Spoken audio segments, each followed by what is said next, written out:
বলতো কি না শক্তিস্তর এগুলো লাগে কি লাগে শক্তিস্তর মানে কি যে F এর শক্তিস্তর হচ্ছে সর্বোচ্চ কয়টা দুইটা সোডিয়ামের সর্বোচ্চ শক্তিস্তর কয়টা তিনটা আর ভ্যানাডিয়ামের সর্বোচ্চ শক্তিস্তর কয়টা চারটা তাহলে বুঝতে পারছি এখানে শক্তিস্তর কয়টা থাকবে 2 3 4 তার মানে এই শক্তিস্তর যতগুলো সে ঠিক তো পর্যায়ে থাকে মানে এখানে যা 2 আমরা এটা হচ্ছে কত পর্যায়ে দ্বিতীয় পর্যায়ে এটা হচ্ছে গ্রুপ না পর্যায় ঠিক আছে এটা হচ্ছে দ্বিতীয় পর্যায়ে এটা হচ্ছে তৃতীয় পর্যায়ে এটা হচ্ছে কি চতুর্থ পর্যায় তার মানে আমরা শেষের যে অরবিটালটা শেষের যে কি আছে অরবিটাল বা উপশক্তিস্তরটা আছে তাকে খেয়াল করব তাকে কি খেয়াল করব তার সামনে যে সংখ্যাটা থাকবে সেটা হচ্ছে তার কি উপশক্তিস্তর এটা হচ্ছে পর্যায় তার কি পর্যায় এখন একটা পর্যায় সারণীতে কয়টা পর্যায় আছে এটা পর্যায় সারণী আমাদের যে বইয়ের মধ্যে যে পর্যায় সারণীটা আছে এখানের মধ্যে পর্যায় কয়টা 7টা কয়টা পড়াই কয়টা দেখো তো বলো তো 7টা কোথায় আছে 7টা এই তার মানে একটা পর্যায় সারণী আমাদের যে পর্যায় সারণীতে বইয়ের মধ্যে আছে এখানে পর্যায়টা কয়টা 7টা আর গ্রুপ আছে কয়টা 18 গ্রুপ আছে কয়টা 18 যার বাংলা নাম কি শ্রেণী যার বাংলা নাম কি শ্রেণী আচ্ছা গ্রুপ আছে 18 পর্যায়ে কয় 7 তার মানে আমরা পর্যায়টা বের করে ফেলছি পর্যায় কি করে ফেলছি মানে এটা কোন পর্যায়ে পড়বে কোন পর্যায়ে পড়বে বুঝতে পারলাম তাহলে ক্লোরিনটা কোন পর্যায়ে পড়বে বলো তো ক্লোরিন হচ্ছে দ্বিতীয় পর্যায়ে সোডিয়াম তৃতীয়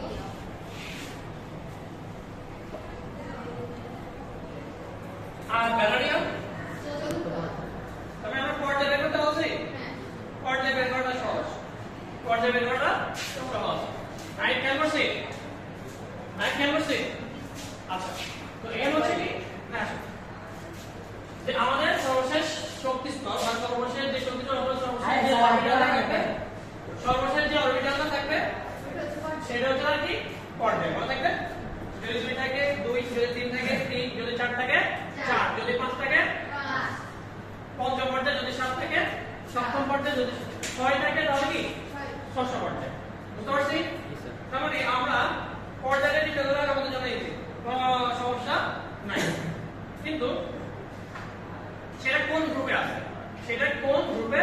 আছে আমাদের সেটা জানতে হবে সেটা জানতে হবে যদি শেষ সংখ্যাবর্গের মধ্যে শুধুমাত্র s থাকে কি থাকে s খেয়াল করো এখানে শুধুমাত্র 3s আছে আর 3p কি আছে না যদি শুধুমাত্র শেষের মধ্যে কি থাকে s থাকে তখন সেটা শুধুমাত্র তার s এর উপর যে সংখ্যাটা থাকবে সেটাই হচ্ছে তার কি গ্রুপ সেটাই তার কি গ্রুপ খেয়াল করো a 3 এর সাথে আর কোনো 3p আছে না 3d 9 সে একটাই সেটি একটাই এবং 3ac আছে কি আছে এই কারণে শুধুমাত্র s এর উপরে সরি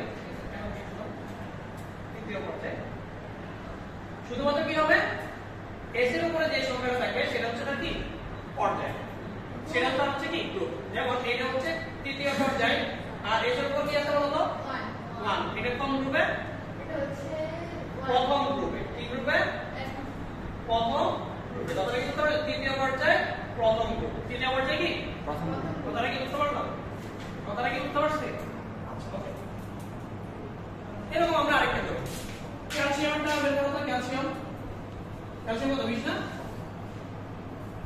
ক্যালসিয়ামটা বের করব ক্যালসিয়াম সবাই এই ক্যালসিয়াম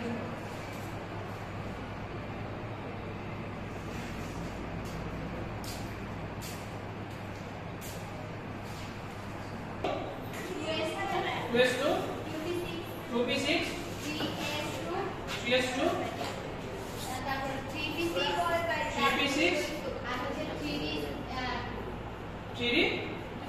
2 ইলেকট্রন কি আগে 3d তে পাওয়ার কারণে কি 4s তে পাওয়ার 4s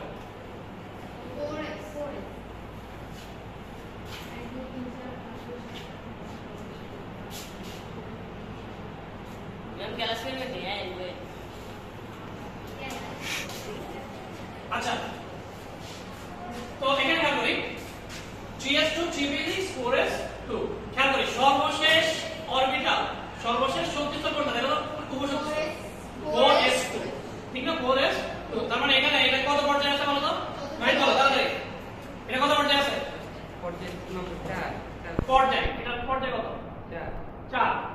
ক্যালসিয়ামের পর্যায় কত?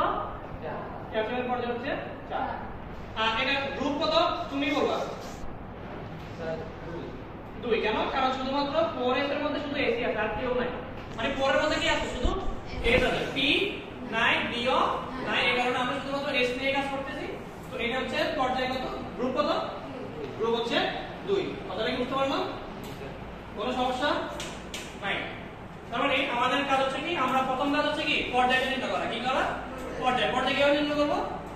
আমরা দেখব যে সর্বশেষ উপযুক্ত স্তর কোনটা। সর্বশেষ কি উপযুক্ত স্তর কোনটা সেটা যদি দেখি যে 4, তাহলে সেই উপযুক্ত স্তর হচ্ছে সে হচ্ছে কি কোন পর্যায়ে?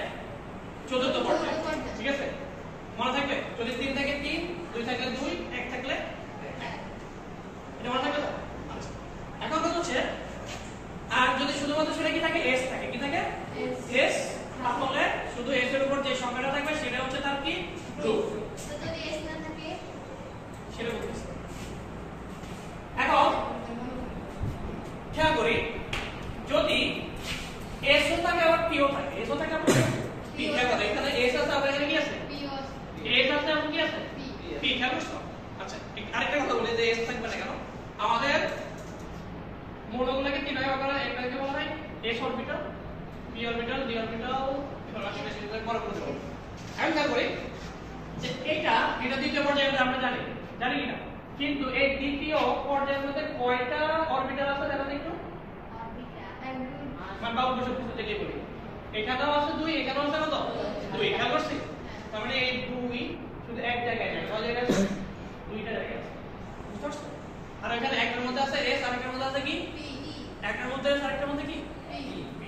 যদি S এবং P থাকে, যদি S এবং কি থাকে? পি থাকে P থাকে, তাহলে এই দুইটা যোগ করব। কোন দুইটা? 2 আর 5 কি যোগ করে তার সাথে আরো 10 যোগ করব। কি যোগ করব? আরো 10। আবারও বলি, শেষ শক্তি স্তরে এটাকে কি বলা হয়? শেষ শক্তি স্তর। এটাকে কি বলা হয়? শেষ শক্তি স্তর। শেষ শক্তি স্তরে যদি কি থাকে? S এবং P থাকে। যদি কি থাকে? S এবং P, তাহলে ওই দুইটা অরবিটালের যতগুলো ইলেকট্রন আছে তারা যোগ করব এবং তাদের সাথে কত যোগ করব? 10। যেমন এইটা আর এইটা যোগ করলে কত? 2 যোগ 5 কত হয়? 7। তার সাথে আরো কত যোগ? 10 কত হয়? 17। শুধুমাত্র এই বিষয়ের ক্ষেত্রে যদি S এবং P থাকে, P থাকে, S এবং P থাকে, P, সব মিলে কত হচ্ছে? 17। তার মানে 17 নং গ্রুপ। কত নং গ্রুপ? 17 নং গ্রুপ। কথাটা কি বুঝতে পারলাম? বুঝতে শিওর? তাহলে নিয়মটা কি? নিয়মের পর আমরা সময় কত? নিয়র হ্যাঁ, পরমাণু সংখ্যা কত? 20 না 10 হ্যাঁ 10 2s 2p। যেখানে এখানে s ও আছে কি আছে? p আছে। d নাই, কি নাই? d নাই। d থাকলে কিন্তু কোনটা হবে? যেহেতু s আছে এবং p ও আছে, তার মানে এটা 2 এর দ্বারা কি বোঝায়? কত শক্তি স্তর? 2টা শক্তি স্তর। আর এটা কোন পর্যায়ে আছে বলো তো? কোন পর্যায়ে? দ্বিতীয় পর্যায়ে। কোথায় আছে? দ্বিতীয় পর্যায়ে। আর গ্রুপ কত? 2 যোগ 6 যোগ কত? 10 কত হয়? 18। কথাটা কি বুঝতে পারলাম? শিওর? তাহলে আমরা আরো যেটা করি, নাইট্রোজেন। হ্যাঁ, নাইট্রোজেন করো। আর সিলিকন করো। হ্যাঁ, নাইট্রোজেন 4, সিলিকন 4 করো। বুঝলে না? আমরা কয়টা নিয়ম লিখছি? কয়টা নিয়ম লিখছি? আমরা কয়টা নিয়ম লিখছি? দুইটা। একটা হচ্ছে কি? তিনটা নিয়ম লিখছি। একটা হচ্ছে আমাদের সর্বশেষ শক্তি স্তর খুঁজে বের করা। কি করা? সর্বশেষ শক্তি স্তর খুঁজে বের করা। আর ওই সর্বশেষ শক্তি স্তর যা তার পর্যায় তা। বুঝতে পারছি? আর আমাদের খুঁজে বের করা যে সর্বশেষ শক্তি স্তরে S আছে নাকি P আছে। যদি শুধু S থাকে, যদি শুধু কি থাকে? S থাকে, তাহলে বুঝতে হবে ওই S এর উপরে যে ইলেকট্রন থাকবে, যতগুলো ইলেকট্রন থাকবে সেটা হচ্ছে তার কি? সেটা হচ্ছে তার কি? আর যদি শেষ শক্তি স্তরে একই সাথে S ও থাকে, P ও থাকে, শেষ শক্তি স্তরে কি S ও থাকে, P ও থাকে, তাহলে কি করতে হবে? তাদের ইলেকট্রনগুলোর যোগফলের সাথে কি আরো 10 যদি আমরা যোগ করি তাহলে কি হবে? কি পাওয়া যাবে? সংখ্যাটা পাওয়া যাবে। কথাটা কি বুঝতে পারলাম? আমাদের এই তিনটা নিয়ম শেষ।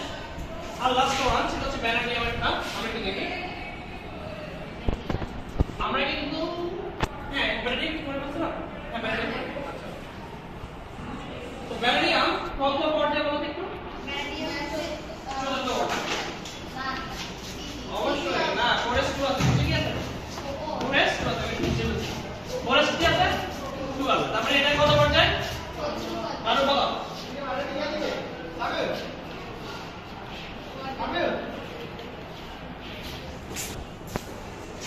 The last one, সেটা হচ্ছে কি? Three forest. এখন এটা সর্বশেষ শক্তিস্তর কোনটা? মানে বলো, সর্বশেষ শক্তিস্তর কোনটা? ফরেস্ট। তার মানে এ ফোর আছে, এই কারণে এটা কি? চতুর্থ পর্যায়। তবে যদি ফোরেস্টের পরে আর কোনো ফোর আছে? নাই। ফোর কি হবে? আছে কি না? কিন্তু কি আছে? ডি আছে, কিন্তু সেটা কি? 3D। যদি ফোরেস্টের আগে 3 থাকে, ডি থাকে, এস এর আগে যদি কি থাকে? ফোরেস্ট না, এস এর আগে যদি কি থাকে? আবারও বলি, এস এর আগে যদি কি থাকে? ডি। আরেকবার, এস এর আগে যদি কি থাকে? ডি থাকে, তবে শুধুমাত্র তাদের ইলেকট্রনগুলো যোগ করে দিলে যা হবে সেটাই হচ্ছে তার গ্রুপ সংখ্যা। সেটা তার কি? গ্রুপ সংখ্যা। কেন? এখানে কিন্তু কোনো পি নাই, আছে? নাই। কোনো পি আছে? নাই। তাহলে এখন খেয়াল করি, এখন খেয়াল করি,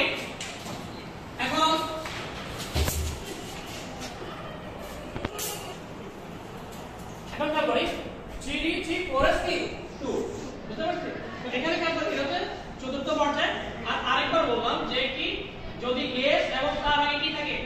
d থাকে, এখানে 5s এর আগে d থাকতে পারে, 6s এর আগে কি থাকতে পারে? d থাকতে পারে, এগুলো কি থাকতে পারে।